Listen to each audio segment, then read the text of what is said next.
Oh, we're live. Well, if you want something done right, we all know objectively that you choose Kamala Harris to get it done for you. Just kidding. Condolences to all the Palestinian and all the Hamas guys. Literally one of the biggest FUs I've ever seen from an American government. Placing somebody like Kamala Harris in charge of the rebuild of a government in your city. Man, I'm excited to see how all this plays out. We've got a chocked full show of all sorts of stuff. We got political news from area, Chinese guys coming across the border. We got Kamala Harris, the Czar of Gaza. We got Elon Musk's shout out to censorship and everything else. We have a very special guest, Joe Gamaldi, Vice President of the FOP National. We also got current police officer Tyler from the Anti-Hero podcast. We got lots of questions for the FOP. All this and more brought to you by ghostbed.com/Wolfpack and factormeals.com/Wolfpack. Right here on Florida Stops, last call of the day. Let's go. The growing calls across the nation to defund the police. To end policing as we know it. Off the charts violence in New York City. 11 people shot in just 8 hours on Sunday. This is about the police officers who every single day put on that uniform and they run towards danger when we run away from it.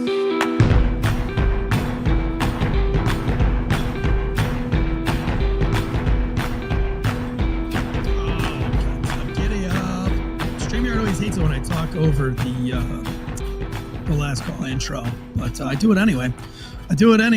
Guys, listen, today's show is brought to you by ghostbed.com/Wolfpack. Sleep so good it's scary. Election season is upon us and things are going to get crazy. The news is only going to get darker and dimmer. The shit that you guys see on the streets during the holiday season doesn't make life any better, but you know what does make life better? Sleeping on a ghost bed. And I always say one of the biggest proponents to mental wellness is a good night's sleep. And that's why we're proud to partner with GhostBed, ghostbed.com/Wolfpack. They've been a loyal sponsor for since my beginning of my podcast days when I podcasted on the Drinking Bros Network. So they've been with me for about 4 years now. We love them so much and appreciate them. Right now, 50% off. They've got cooling sheets. They got the bed toppers. They got the amazing pillows, which is my favorite part. The bed's my favorite part, but because I travel so much, I don't get to take the bed with me everywhere. I do get to take my pillow everywhere with me, and that makes me feel good. All of those things right now, 50% off if you use the promo code Wolfpack. Man, it's site-wide. We've got them hooked up with Conservative Ant, who is on the Night Shift Top Secret Information Show. So they are even sponsoring the Night Shift Top Secret Information Show. Listen, you have to support those who support us. It's not easy in this day and age to find somebody who's super pro-police, super pro-politically. Listen, we went down to the Ghost Bed facility, and I promise you, it's not a whole bunch of conservatives. It's actually the opposite. It's actually the opposite, but they don't care. They believe in freedom of speech. They believe in podcasting, and they believe in doing things the American way, which that's why they make their beds right here in the United States. And we're proud to be with them. So head over to ghostbed.com/Wolfpack. And then we also have Factor Meals. This is meal prep to the next level. Next level meal prepping. Pull that up. Bring that little menu up here. We cover this on Monday's episode of Uncuffed. But there's 2 minutes in a microwave. It takes all that time out of the holidays. You're out there Christmas shopping. You're out there Christmas planning. You got the Christmas parties. You got court prep, trying to get those last minute court dockets settled before the end of the year. Last thing that you have time for is meal prep and meal planning. And they have calorie conscious, protein heavy. The protein heavy is like 30 grams of protein minimum each meal. They've got breakfast now, which I'm stoked about. A little pissed that they haven't sent me any breakfast ones to try yet. I'm going to send them an email today. They do send me the breakfast shakes, which are out of this world incredible. The two co-hosts that we have on Uncuffed, they say that they need a bigger black menu. Now, those are two black comedians. Maybe they're being funny, maybe not. But they said they don't see enough fried chicken, cracklins, and collard greens on there. So I don't know. And I know that Factor Meals is listening to these because they actually emailed me last week about certain ad reads. They didn't get mad at me for them. But listen, I'm just the messenger. They love the menu. They love the meals. We're doing a movie night. They're coming over and we're doing the meals together, having a dinner night. That's how much they love Factor Meals. They just want to see some soul food on there. That's all. They sold everything but soul food. They got a great little Asian menu on there. So anyway, we love Factor meals absolutely to death, all jokes aside. And we're super proud because listen, mental wellness, right? Good night's sleep and you eat good, you eat healthy. When you're eating healthy, you're not as depressed. When you're sleeping good, you're not as depressed. You don't have all those crazy thoughts. So factormeals.com/Wolfpack or promo code Wolfpack, however you want to do it. Let's bring on our very special guest today, Joe Gamaldi. Joe, who the hell are you? And how the hell are you? Hey guys, thanks for having me on. I'm Joe Gamaldi. I'm the National Vice President of the FOB. I've been a police officer for 18 years. Started my career in the NYPD. I did 3 years there, but I was living in a shoebox apartment. You know, the type that's so small when you open your bedroom door, it hits your bed. Yeah, I didn't really want that for my life. So I transferred down to Houston about 15 years ago. And now I am an active night shift lieutenant. So if you want to send me one of those ghost pillows, because I'm always trying to get my sleep like dialed in, I will not be upset about it, because I think we all know working night shift, sometimes it's hard to get a good night's sleep. I have no problem sending you a ghost bed pillow for sure. But do not desecrate the pillow by using it in your cop car. The ghost bed pillow should be more of like a sanctuary, and you wouldn't take Christ into the gambling hall. You know what I'm saying? Like, so just leave it outside of the patrol unit, because it's like the American flag. You don't want to, you don't want to desecrate or anything. Now, listen, you said you've been a cop for 18 years. When did you start being a cop? When you were 2? When you were 3? You look like you're no more than 17. So I am actually 40 years old, believe it or not, but this is just what good, clean living gets you, folks. You know, you eat right, you work out, you can still look young, you know? You're how old? 40? I am 40 years old. Oh, well, I'm 65. Look how good I look. Look how good I look, guys. Don't pay attention to how good he looks at 40. I'm 65 and I look even better. I'm just kidding. We're like the same age. That's embarrassing. Because you look way younger. What are you doing those other the Chinese baby penis facials that Sandra Bullock's up on? No. Just regular blood transfusions from like 18-year-olds. You know, I go every month and then I go get the stem cells, and it just keeps me going. You know, thank God I got enough money that I can keep this appearance up.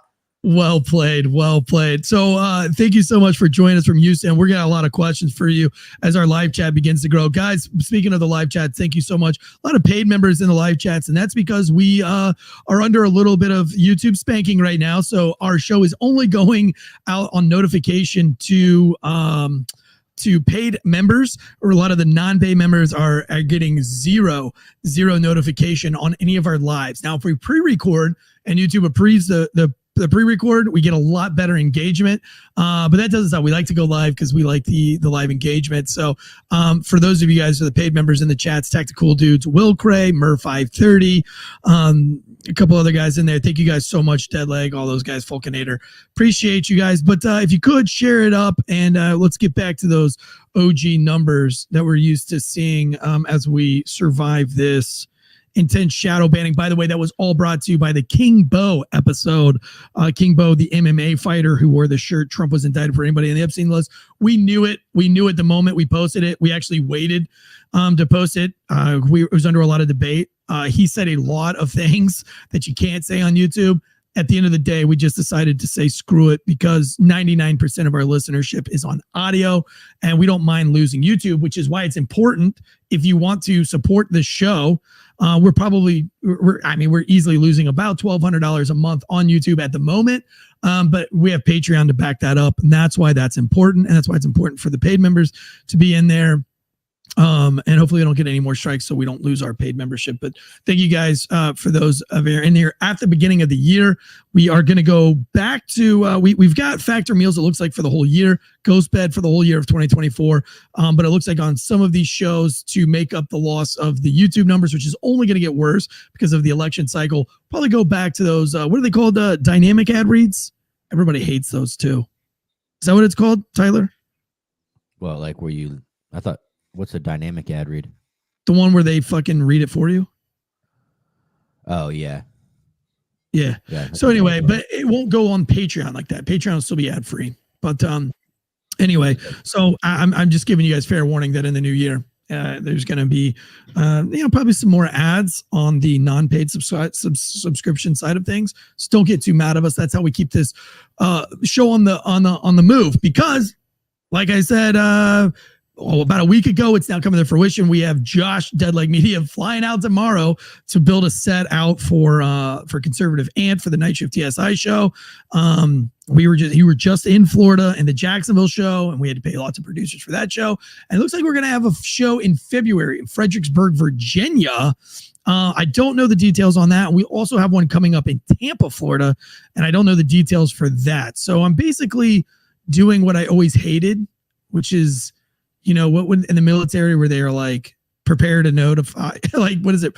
Preparation to notify before notifying, that whole thing. Yeah. It's like, just shut the fuck up until it happens. But I just like to give you guys extra warning. So lots of things coming up, and we appreciate all you guys for supporting our sponsors and supporting us. In the news, real quick, we'll jump through it so we can get over to Jay Gamaldi, because I know some people got a lot of questions in here.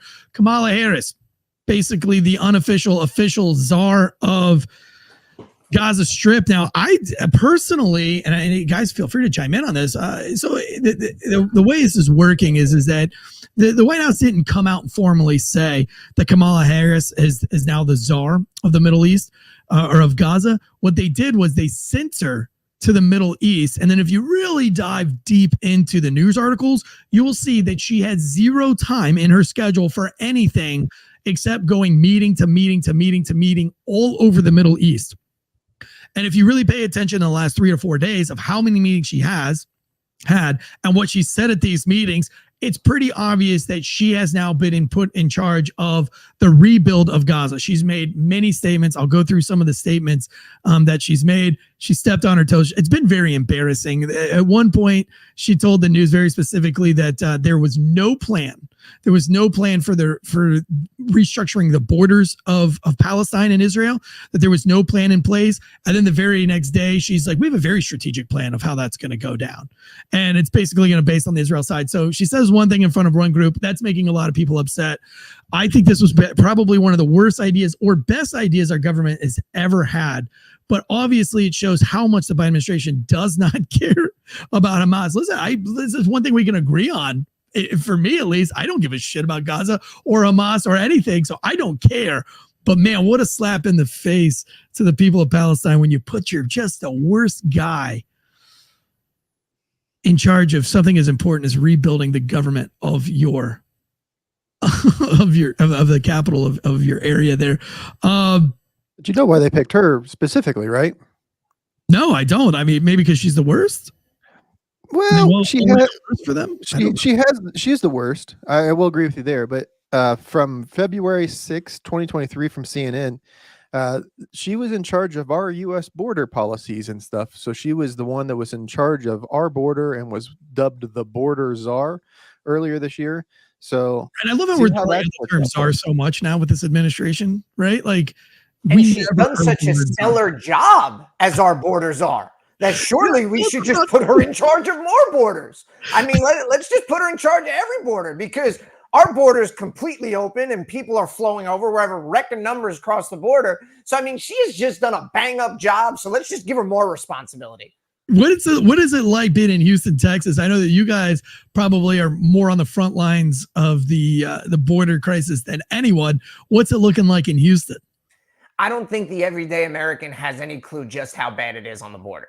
I don't think they have any clue. I mean, it is literally an open border. People are just coming over. And what people don't understand is, like, they don't necessarily stay in those border towns. They make their way to major cities. And then guess what happens? Like, some people are coming over the border because they want to make a better life for their family and their children. I get it. They want to work hard. I get all that. They want to pursue the American dream. But, there's like a whole contingent of people who are just like criminals. And this is just new opportunities for them in these cities. And another thing that people don't understand is the cartel is surging in certain areas on the border. So while we're all paying attention to like 1,000 people crossing the border, like 10 miles down, they're just bringing in like truckloads of fentanyl and nobody even notices because the border patrol is so overworked there. So it's a complete joke. We don't even have a southern border anymore.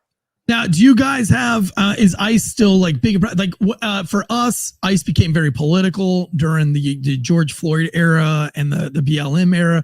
And so they removed ICE from our jails. There's been a big battle because one of our officers was actually killed subsequently just about a year later.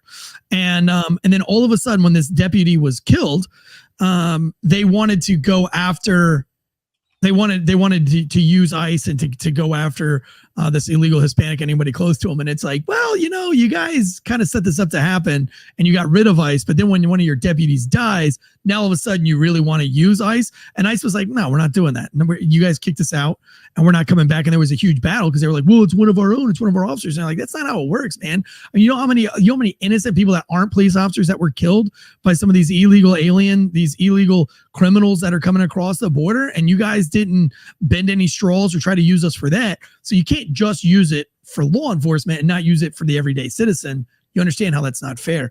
What's it like for you guys working with ICE in Houston? Is it still a thing, or have they abolished ICE as well? So we'll still work with ICE, and like when we arrest illegals, they'll still call ICE in to come pick them up. We're not technically a sanctuary city. But what I tell people is like, you don't understand, like, it's not just the individuals who have come over illegally that like commit a crime that really frustrate us. It's the ones that have already been deported multiple times, and they literally get deported and a week later they come back over. So it's like, we can deport everybody that you want us to deport. We can arrest every single illegal alien in the country if you wanted us to. But until we secure the border, it's basically like the equivalent of you got a big ass leaky pipe in your kitchen and you're just mopping the floor while the water keeps flowing. You're never going to get it cleaned up. So until we close our border, we can only do so much from a law enforcement perspective.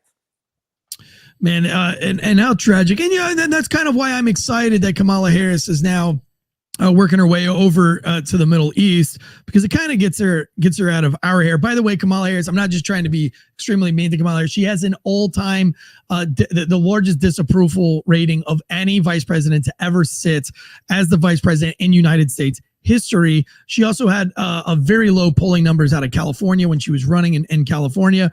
It's pretty safe to say that she had no business ever being appointed. It makes you wonder why she was appointed, as if maybe they were just putting people into office that could just be puppet strings. I'm going to read this. This is from the AP. This was December 5th. Vice President Kamala Harris engaged in a speed round of diplomatic talks with Arab leaders on Saturday, where she focused on shaping the outlook for post-conflict Gaza while calling on Israel to do more to protect Palestinian civilians from the devastating bombardment. She made a hastily planned trip to the United Arab Emirates as the top American representative. And again, you got to read between the lines here. She went to the UAE as a top American representative at the UN climate conference, but the Israel-Hamas war was her main objective.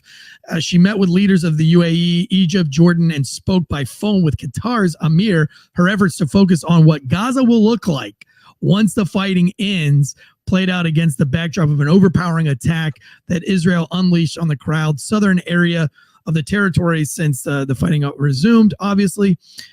This is a quote from her. As Israel defends itself, it matters how. The United States' unequivocal international humanitarian law must be respected, Harris said after her meetings. Too many innocent Palestinians have been killed. Frankly, the scale of civilian suffering and the images and videos coming from Gaza are devastating. I think it's funny that she says this. For us, we can understand that, we can empathize with what she's saying, but she's literally saying this to the world powers who have watched us kill thousands of civilians in places like Fallujah or in other places of Afghanistan, Iraq, going back to World War II. I mean, we don't have to talk about Nagasaki and Hiroshima.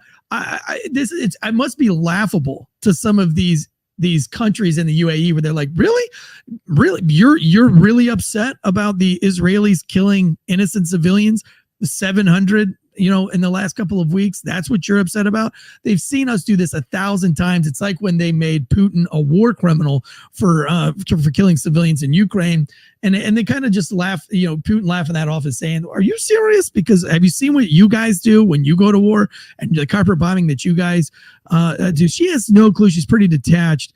But again, if you read through the blurred lines here, it definitely looks like she is unofficially going to be in charge, or officially going to be in charge of the rebuild of the Gaza Strip. At least that's who the front runner that they're sending over there is, and I'm glad to see it. But going back to the border, we have a growing number of Chinese immigrants.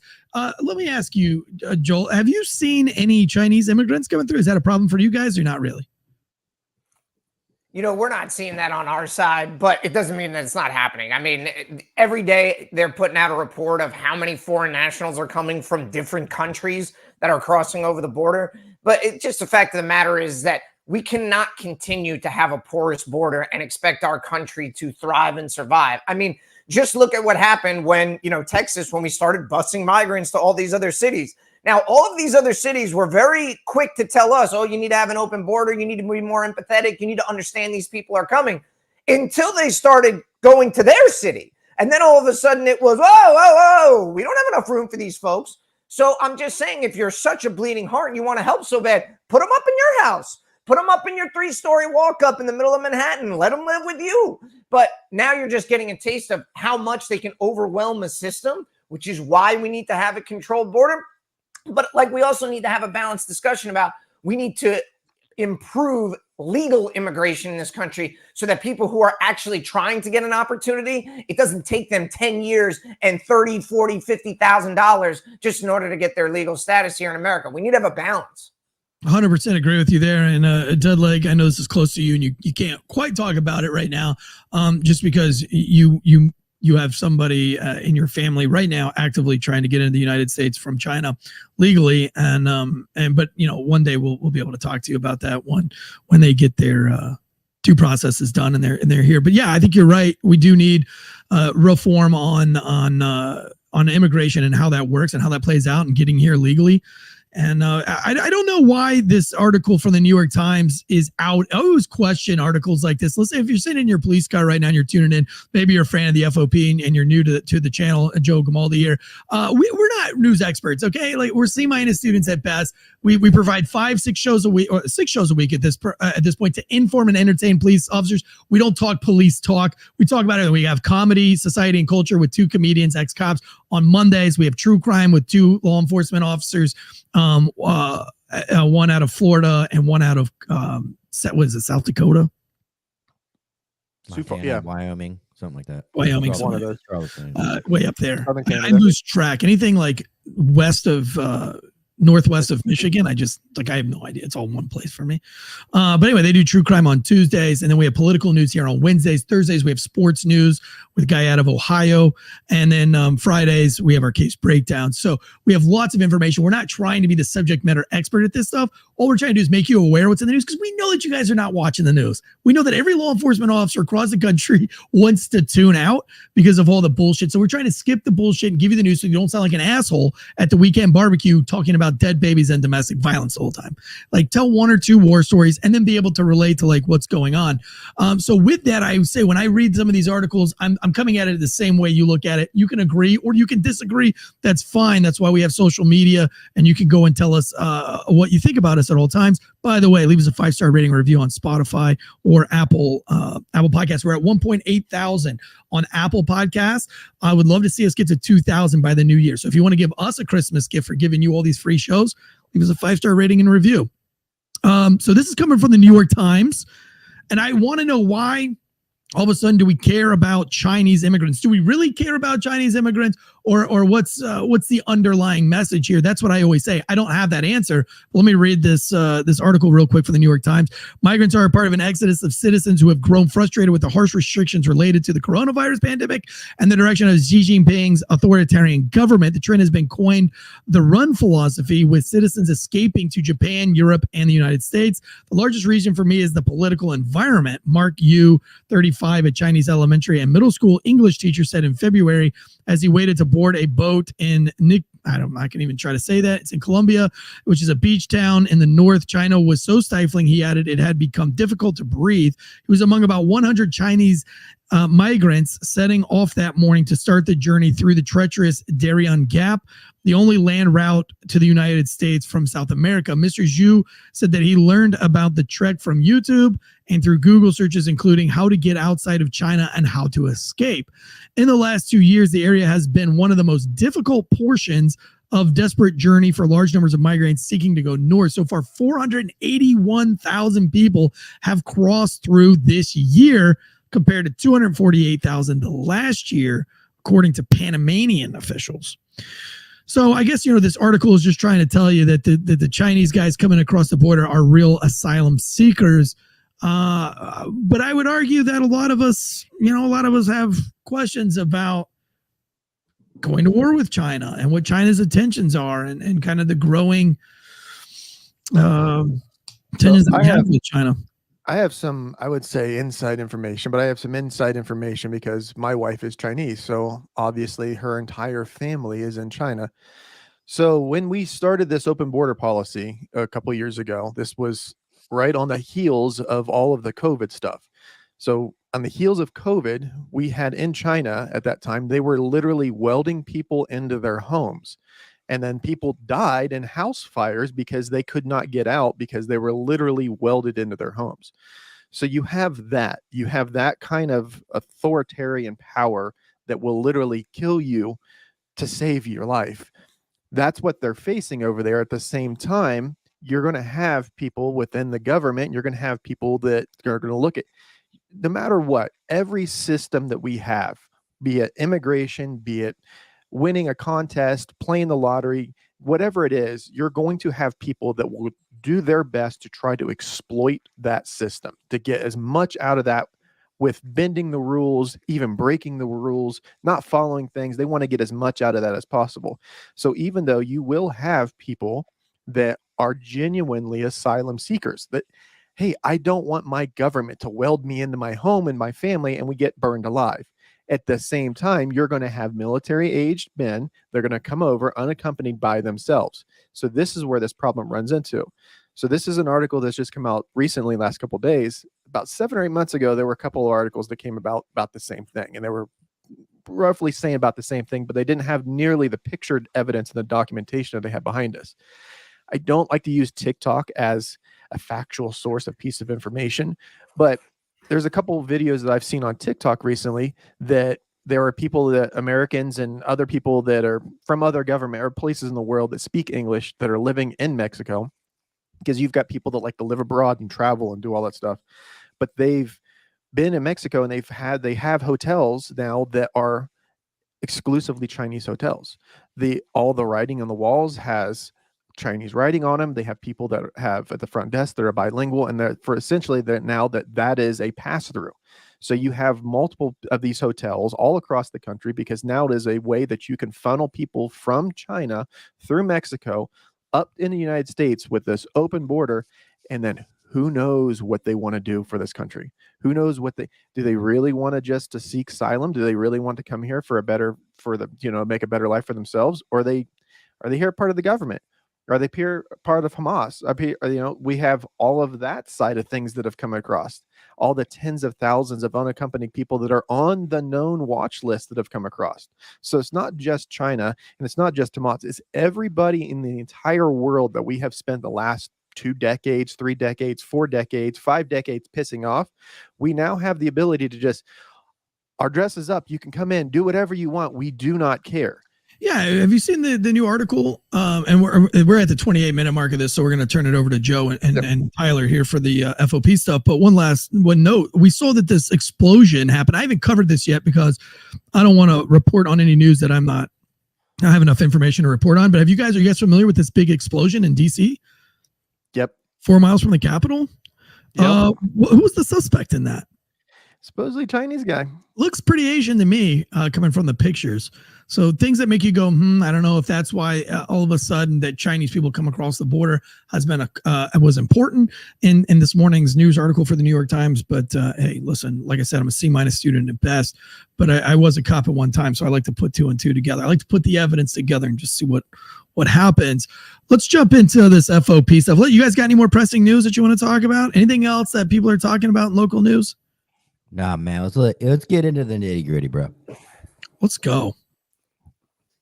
What you got? I know you got a lot to say. That's why you wanted to come up. The biggest question I have, and I'm sure Joe's going to be able to explain this to me, but as a grunt, I want to know. I've never heard of a watch commander being part of the union. So how does that all work? Is that based off each lodge, or? Yeah, so each individual lodge can kind of make a decision about membership. So like here in Houston, we cover everyone up to the level of commander, which is like one step above me. And then the chiefs are on their own. So they can form their own group if they want to, but we don't represent the chiefs. I would always make the argument that it is better to have more people in your bargaining unit than less. You will just have more power. Also, if you have different unions as you tier up, whether it's sergeants, lieutenants, captains, detectives, all have their own union, what does the city do, or what does management do? Divide and conquer. And that's part of the challenge that the NYPD has faced over time, is they have separate unions representing each level. So all they do is play them against one another. And then as soon as one of them takes like a mediocre deal, the rest of them all try to fall in line and take it. So I always encourage people, if you can, stay united as much as possible. There is strength in numbers. I guess one of the biggest things I've seen, and I'm like trying to look at police unions in general and maybe the FOP specifically, but you know, I'm a second generation cop. I have seen since I was a kid what unions used to look like, what lodges used to look like, and the camaraderie and all that stuff. And I look at it now, and you know, it's sad. It looks like church on a Tuesday night when they ask people to come. You know, it's like there's nobody there. The only time anybody ever shows face is when they're talking about money every 3 years. So is there like a game? Is there like an overall plan that the FOP is going to be using to kind of, I mean, like right now you're using it, you're on social media, you have a presence. My FOP's playing around with a podcast idea. You know, I think it is, but is there an actual plan going forward to be more relatable, to get cops in the doors? Yeah, there is. So I actually teach a class every single year to lodge leaders and new lodge leaders. And that class is specifically designed around two things. Basically, how to make sure that you are more vocal and in the media so that your members are seeing you actively defending them, but also just how to kind of bring in the younger generation. Obviously, we're trying to leverage social media. Now, I would say that every lodge has a different personality. Some you'll see meetings are packed out and like great information is being given out and there's a lot of excitement, but you have to make it interesting for folks. Like, you don't want to just have the same humdrum BS like you're talking about, where it's like, you know, church on a Tuesday and you're just talking about the same things over and over again. You want to create a level of excitement. And one of the ways you can do that is make sure you're reaching people where they're at. And the best way to do that is to layer your communication. That includes like, yeah, the old school newsletter for the dude that doesn't go on social media, that may be in his 50s and 60s. No offense. And then you have to make sure that you're on social media. You have to make sure you have a long form podcast. You have to make sure that you're doing short form videos and reels on Instagram. You have to be leveraging every possible communication avenue to try to bring people in and get them excited. But most of all, I think every single police officer that is sitting in a car right now listening to this, they want their union to step up and be their voice. And that's exactly what we're doing at the FOP. Yeah, because like a lot of people, I'll talk about the importance of a union, and a lot of people are disgruntled about their union. And I'm like, well, that's on you, bro. If your union sucks, which it might, you know, your union might be just bad at being, you know, your union leaders might be bad at the job, or they might be bad people for that part, you know, that role. It's up to you guys to take them, to get rid of them, put somebody in place. Get involved and vote. Yes, get somebody in there that, it's like Eric always says, those ones that are never going up. Those guys that are never going to make it past sergeant because, you know, of that reputation they have, put them in there. Yeah, absolutely. You know, I encourage people, you have to be involved. Like, your union is ultimately going to be a reflection of how invested y'all are in it. So if everybody's apathetic, then guess what? That's probably what you're going to get. But if people are active and showing up and running for positions and challenging people, and like, don't just be the guy who throws shit on the wall either. Like, actually try to give a suggestion. How can we make things better? Or get off your ass and run for a position. Like, get involved and get passionate about it. Yeah, I mean, I think when I was a young cop, I was pretty quick to be completely anti-union. Of course, our union here in North Carolina, they can't really lobby. They can't really do anything. Yeah, they can't really, it's not like New York, but, you know, I went to a couple of meetings, and like Tyler said, it was that Tuesday church feel. You know, they lure you in with the free pizza. It's cheap pizza. And then it just seems like a bitch fest, a round table bitch fest. And from a bunch of guys that don't even fucking work anyway. So I remember as a young go-getter, you know, a young cop that was, you know, excited about being a cop. I'm going to these union meetings, and then I'm like, wait a minute, I don't even know who the fuck you are. Like, I haven't seen a case docket from you in like ever. And then you over there, like everybody knows that you're a lazy piece of shit. And then, oh, you're the cool guy. Like everybody loves you. So you have to be here. And then all you guys are doing is just kind of like bitching in this monotone, kind of like apathetic way. And I don't want any part of it because I want to go out and being excited about being a cop. And I don't need this. It wasn't until later on in my career when I was being fired for opening up a distillery in a neighboring county when I actually needed the union, and they were absent. You know, they did absolutely nothing for me. They talked a really big game in front of the media, and then let everything go by the wayside. It didn't matter how much effort I put into it. They were just kind of like, oh, well, that's kind of on you now. And I'm like, wait a minute, you guys told me under no circumstances do I let them that I resign. Under no circumstances do I resign. Make them fire. You'll be the first one that's been fired in 20 years. Make them do that. We have a big case. So, you know, for me, the union has always been, you know, what I thought it was, a huge waste of time. Wow. Thanks. No, I mean, I understand. Obviously, you went through a difficult situation, and you know that sucks. I mean, I don't want to sound like I'm being a little bitch about it. I chose to get fired. I'm fine with it. Like, and it's a much better place without it. So I'm not upset. But I had a great police career. I feel like, you know, some of these lodges, and maybe it's just my own, and that's why I've never really been outspoken against it, because I've only had experience with one. But I have talked with Tyler, and he has a similar experience to me. And it's like, you know, we went to the Jacksonville, Florida, brought to you by the FOP bare knuckle fights thing. And the law enforcement section was absolutely empty. And when we brought it up, we said like, hey, we thought there was like a law enforcement section, but everybody in it is the people that we brought with us. Like, where are all and they were like, man, you know, we paid the FOP. We made a huge donation to the FOP, and they just didn't do anything with it. They didn't promote it. And, you know, kind of in my mind, you know, what I said at the time was, well, I mean, I think the FOP has been dead for 30 years. They've never done it. I've never seen them have any relevance until I saw your personal social media. And I don't know how I saw it, but I said, holy shit. The first time that the FOP has actually been relevant and putting out something other than some dancing TikTok bullshit. You know, I think you were talking about health and nutrition in the video I saw, and I said, well, hang on, this is like this. And then I saw that you were the vice president of the FOP, and that made me even more curious. And that's why I brought you on. And I guess my question here to wrap all of this up is, what is the FOP as a whole, aside from yourself, doing to stay relevant? Because street cops, and I'm from a big city street cop department, we don't see it. Yeah. Well, I will tell you this. I became the national vice president about 4 years ago, and we have made a massive transition as the national FOP. And like, that's not just me anecdotally saying it. Like, I literally have the statistics to back it up.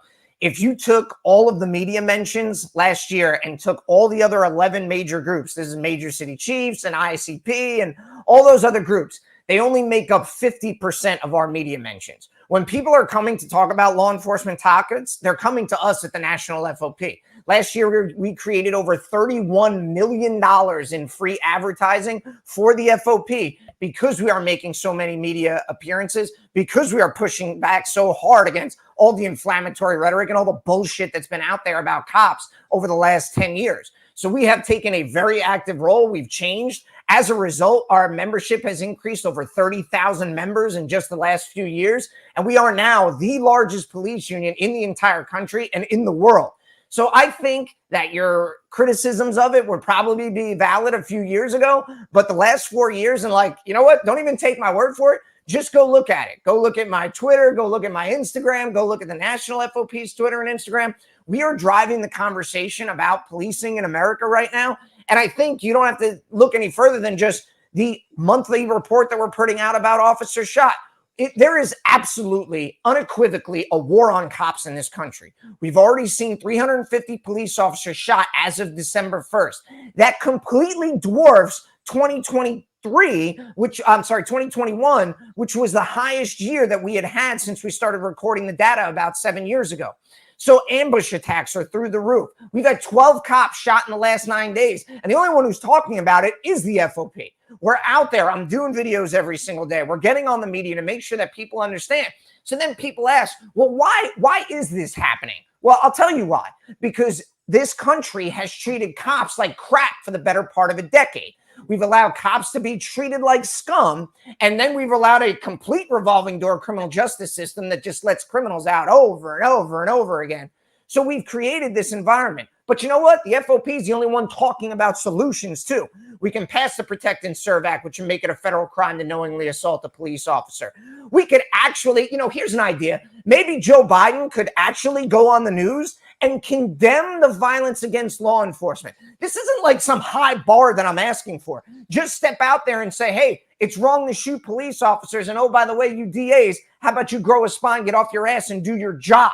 That's what we're asking people to do, and just respect law enforcement as a whole. But I don't really see anybody else stepping up and saying that, but the FOP sure as hell is. Dude, that's like right there, that is what I want to hear at my local level in a fucking FOP lodge. That right there.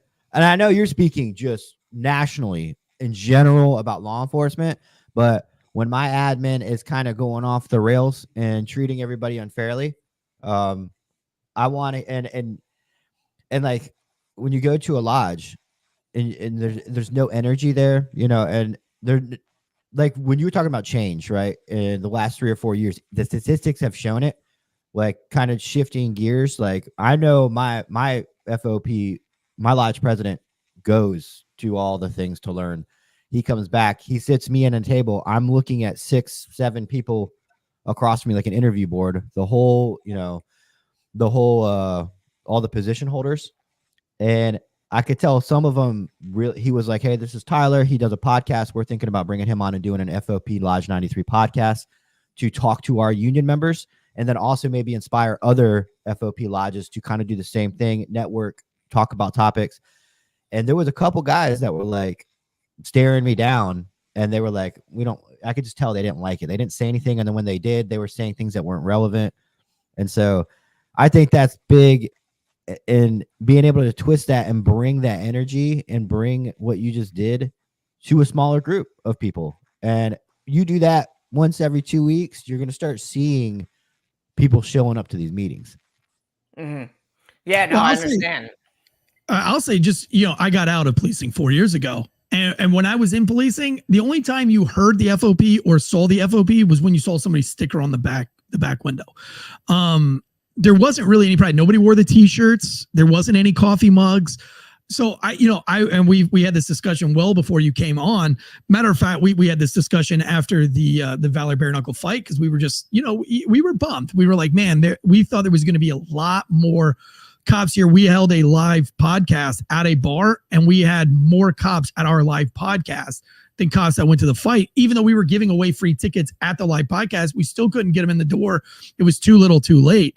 And so we've had these discussions, and then it was kind of funny, because it wasn't until, I don't know, 2 weeks, 3 weeks after those discussions that I randomly see you on social media. And I immediately contacted to Tyler from Anti-Hero. I said, man, hey, we had that conversation about 3 weeks ago. This just popped up on my feed, and the guy's actually relevant. Like the shit that this guy's posting and putting out is actually stuff that I 100% agree with. Your dietary stuff, the nutrition stuff, it's not a bitch and complain session. You're also not trying to do anything that's unachievable. You're giving out real solutions to real problems that cops are facing. And I totally respect that. Yeah. The fitness stuff and the nutrition stuff is like way out of my comfort zone. You know what I mean? Like my lane is like defending cops, going on the news, fighting for them, raising awareness about the issues that are impacting us, talking about the lunacy of what goes on with the far left as far as the revolving door criminal justice system and everything else. But I just realized, like, there's like retired cops or cops that have left for profession that are like trying to sell things to police officers. They're trying to sell like their cookbook or their, whatever book, or they're trying to get them to join their coaching team or whatever it is. And it's like all information that I already had. And I'm like, screw this. I'm just going to give it out free to officers and just try to like share the information as much as possible, because, and a lot of like the messaging around fitness and nutrition for officers, like we've all heard it, like, hey, if you're a fat piece of shit, you're going to die. And your partner's going to die, and you're going to let everybody down and your family down. It's like, can we pump the brakes on that? Like, I think most officers who are out of shape know that they're out of shape, and maybe they just don't know how to get in shape. So instead of like treating them like crap and telling them how they're going to die and they're like an embarrassment, like How about we just give them the information and an opportunity to like make themselves better? So that's why I just focus. We're motivated when they are trying to get better. I always liked it when you had that one fatty in the department that tells everybody they're going on a diet. And what does everybody do in the squad room while they're eating lunch? They fuck with them like, oh God, what is that fucking tuna? You sure you don't want a donut?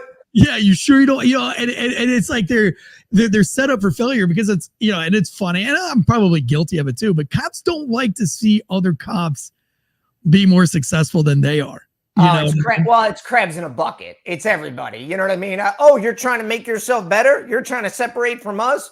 Oh, you want to stop drinking? Oh, you want to get in shape? Let me pull your ass down real quick. You ain't getting away from us, buddy.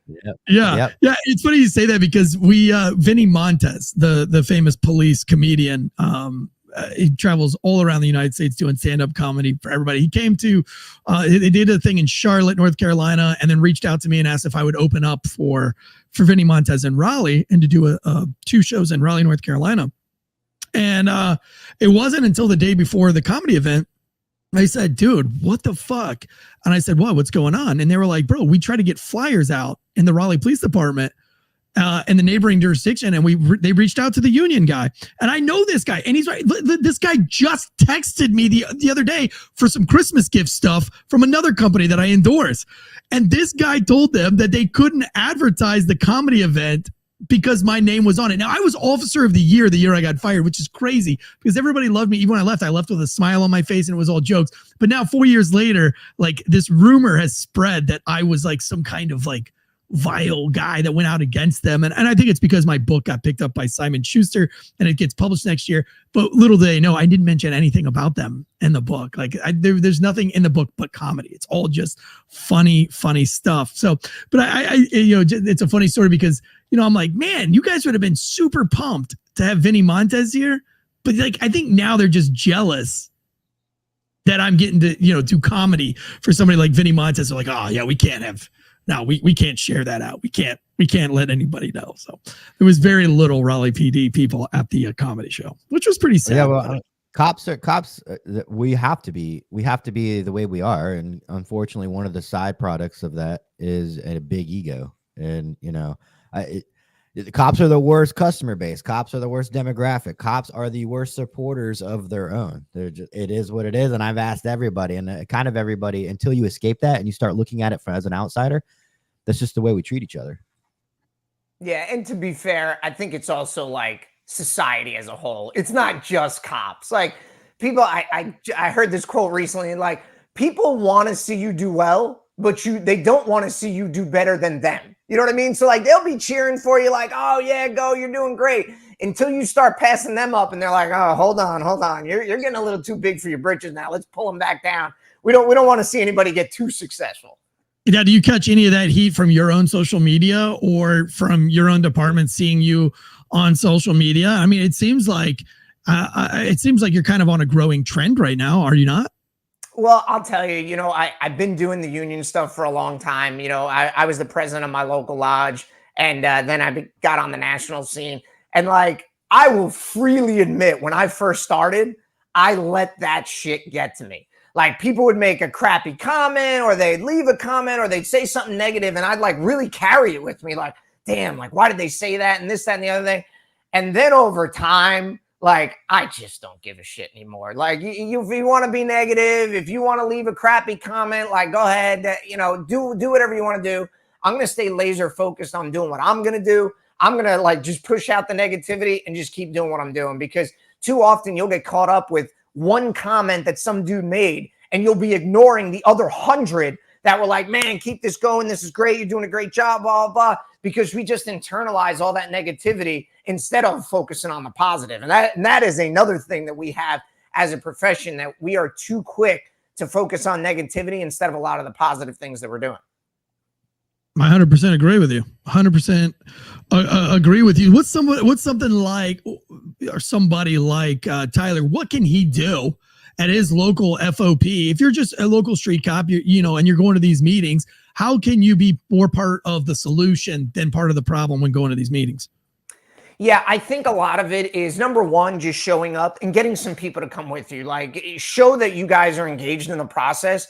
And like, a big thing for me is don't just bring me a problem, bring me a solution as well. And because I'm there to help and figure out solutions and we can bounce ideas. But if you just come and just yell at the wall every time you come in, it's like, well, you're not actually interested in making things better. You just want to throw barbs at us.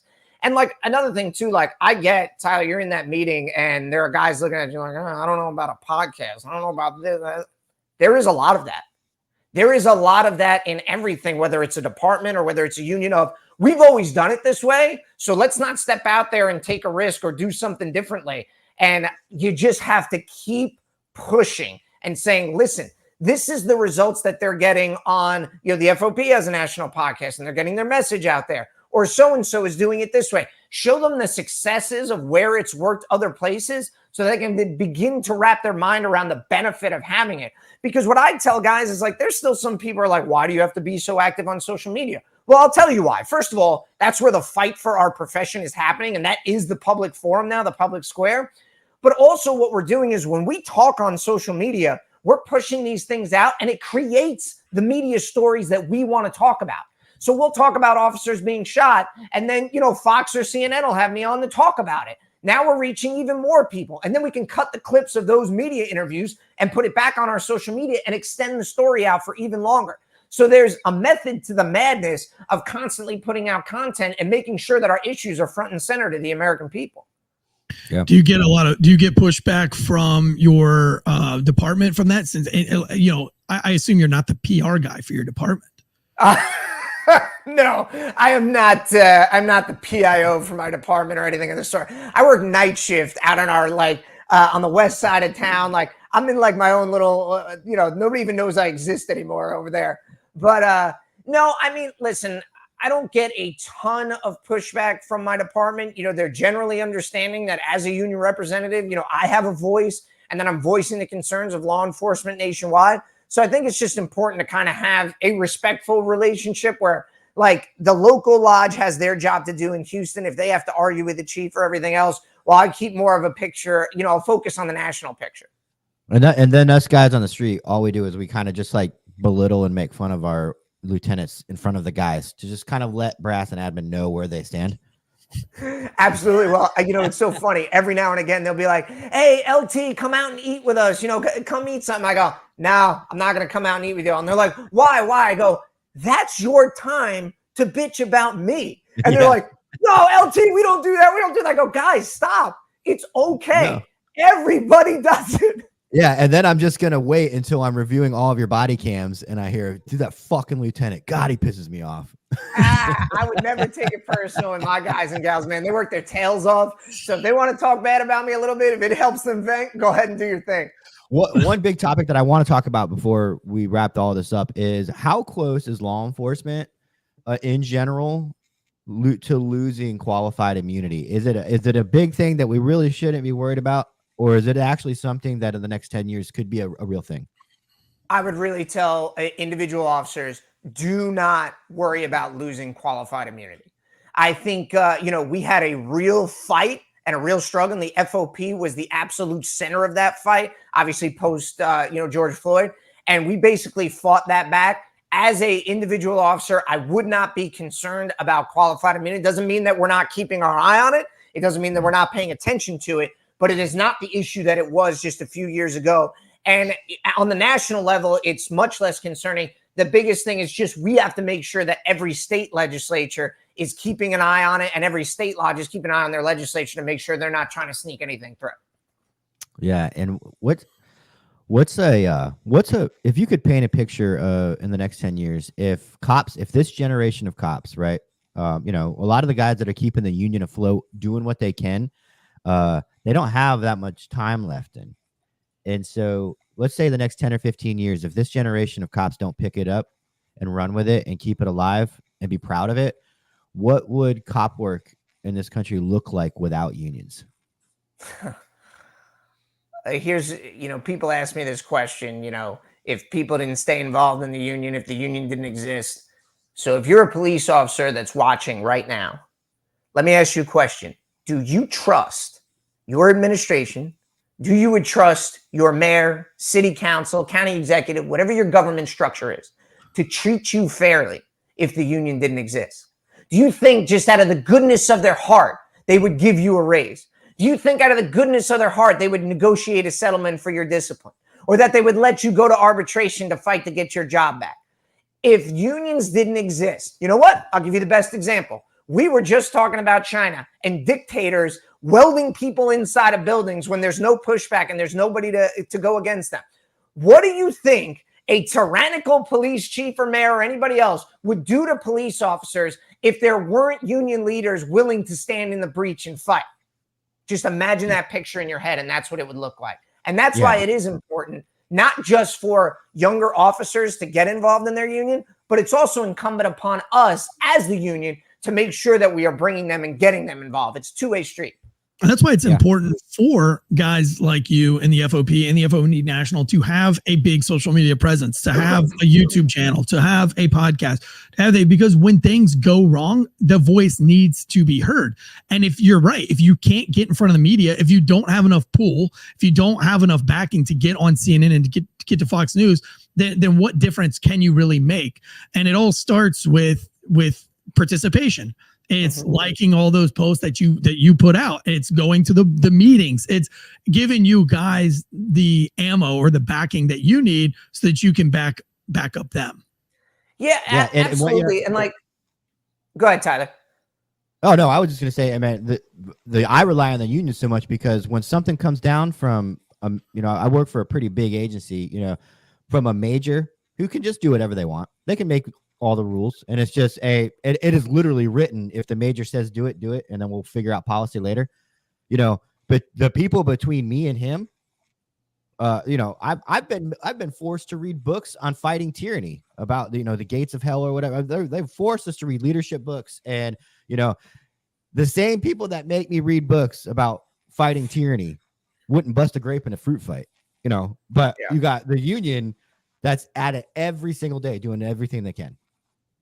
Yeah, and what I would say is, like, if you're watching now or listening as a police officer, like, engage with the content that we're putting out, and like share our stuff. Like, we have 376,000 members across the country. We're basically representing half of all the police officers in the country. Like, share our content, like our stuff, like. And if you don't want to do it because you're scared of getting in trouble with the department, like, okay, whatever, fine, whatever excuse you have, get your significant other, get your parents, get your family member, like whoever you can, help us spread this information, because you're already on your phones so many hours a day. The least you can do is drop us a like, drop us a follow, and share our content. Help us fight, because the bigger reach we have, obviously the more effective we are. And listen, guys, I've already vetted it. Okay. It's not dancing cop shit. Okay. So like, it's not there. It's not, I wouldn't have brought this guy on if he was doing shenanigans on social media. I brought this guy on because he was one of the guys that I felt like was doing it right. I went and checked out FOP National, which, by the way, I didn't know about their Instagram. I think I followed it already. It's real good. It's good. It's pertinent information. And I think so many times that when you bring up social media to older generations, oh God, it's hard to say that because you and I are the older generation. Hey, listen, I'm trying to live a lie here, bub. But we think that it has to be these TikToky dances, or that we have to get on that's not what you do. That's not how you start your FOP Instagram. That's not how it's put out the information that a mature adult can, one, be engaged in and be a part of. And then it's useful for me. We want to be entertained and we want to be informed. And that's why we started our podcast channel over a year ago. And we're up to 80,000 downloads, 100,000 downloads on some months per month. It's because we know that that's what you guys want to do. You want to be informed, and you also want to be entertained. So we can't preach at you, but we also can't sit here and fucking do the ridiculous TikTok dances and make asses of ourselves and our departments. What do you guys say to departments when they want to make these TikTok dance videos? Does the FOP have any say in getting them to stop doing that? No. God. We do not have any say in getting the TikTok videos taken down or put up or anything of the sort. No, are they not? Do you cringe? Do you cringe when you see them? My thing is, like, I'm not a big fan of them, because here's my thing is, like, when you're creating content, in my opinion, I want to create or put out stuff that I would want to see.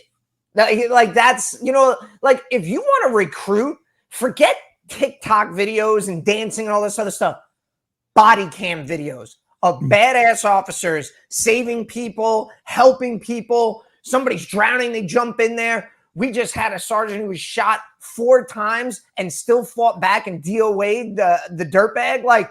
Like these are the type of things that people can see and say, wow, like this is what police officers do every single day. I want to be a part of that. Like, show me body cam videos of officers saving kids. Like, holy shit. Like, why isn't that every single recruiting video? Like, no, I don't want to see it. I want to see a gay pride group of cops doing a dance with their pride flags in front of their new pride flag for Escape. That's what I want to see. I just feel like, go ahead, Tyler. No, I'm saying sometimes when Eric says things, I just put little asterisks in there, no comment, to let people know that. Yeah, I can say because I'm not a cop, but other people get it. But listen, Dave, okay, I wouldn't want to see. It doesn't have to be the gay pride flag thing. It could be anything. I mean, I don't want to see you guys standing on an escalator with your stupid Christmas hats on, singing jingle bells. I just don't want to see it. Like I feel like that's you don't look like a cop. You look like a goofball, and you don't look like a point of authority. You know what I'm saying? Yeah, I think another thing that's valuable is like actual real interaction with the community. Like, okay, instead of like staging them at a mall or whatever, like sometimes they just have like this coffee with a cop stuff where they like sit down and actually talk to people. Or like we did in Houston where it was conchas with a cop. It was like Mexican sweetbreads. And they like went in the neighborhood and cops sat down and like ate with them. And like they filmed some of that content and put it out. Like, I want to see that because that's like an actual real interaction where people are talking and having a good time. And like, don't try not to stage it too much, I guess is what I'm saying. Yeah, no, I love it. What's the guy that goes to college campuses and he sets up the table and it's basically like just ask him a question and just people lose their minds. Like he presents a question. You guys have seen him, right? Yeah. Steven Crowder. It's Crowder, right? Louder with Crowder. You get a cop to set up a table somewhere on a campus with presenting a question. Anything that's informative and entertaining, I'm all for. But we appreciate you coming on, Joe. Listen, you made me a fan. Your social media made you a fan. I don't know what negative comments you're getting, but if I could say anything, I would say keep doing what you're doing. We respect it. We honor it. We think that you're doing the Lord's work out there, even though you're a lieutenant. Just kidding. We always have to take our stabs, don't we? We do it with state troopers and firefighters all the time. So we put you guys in the same boat. But no, we appreciate what you're doing. And I think the street cops that we have and the first responders that are listening to this will also appreciate. And I think we've learned something. I mean, Tyler, did you get what you wanted out of this? Absolutely, man. It was great. We did this for you, Tyler. I literally did this for you. I'm always trying to stick it to the man, dude, every way I can. So, and I'm trying to marry the man and the guy who sticks it to the man together, in unity. That sounded a lot worse than I thought it was going to sound. I wasn't even trying to be funny there. Josh Deadleg, before we roll out of here, did you have 1 or 2 questions that you wanted right before we get out of here? What do you want? Well, we can do one. So given over the last 5 or 10 years, we've understand the importance of how important local government is in police departments, on having a mayor that supports, having a city council that supports, having a district attorney that supports. Are there areas that the FOP are trying to identify to help support candidates that are more pro law enforcement? Is that something that they're going to be more actively involved in the next election cycle? Like, yeah, we absolutely who the George Soros backed politicians are, and just telling every officer that, hey, by the way, this politician's backed by George Soros or funded by him. Just FYI. Yeah, the overwhelming majority of local lodges are doing a really good job of identifying candidates and then endorsing them. Whereas like years ago, sometimes they wouldn't even get involved in politics. And they say, oh, we're not going to get involved in that. They're doing a very good job. But I think, as a profession as a whole, we need to make sure that we're going beyond our bubble. So like the local lodge is going to tell you, hey, these are the candidates that we support. As, if they ask for help to like block walk, phone bank, all those other things, like, as police officers, we don't do that stuff. Like when a lodge puts out a thing and says, hey, I really need you to help work this phone bank. A lot of guys will say, well, I'm really busy. Like, I get it. We are all busy. But the problem is if we don't step up and try to help these candidates and push them, they're not going to win. And like the American public, like they're sick and tired of all this crap too, but they're busy.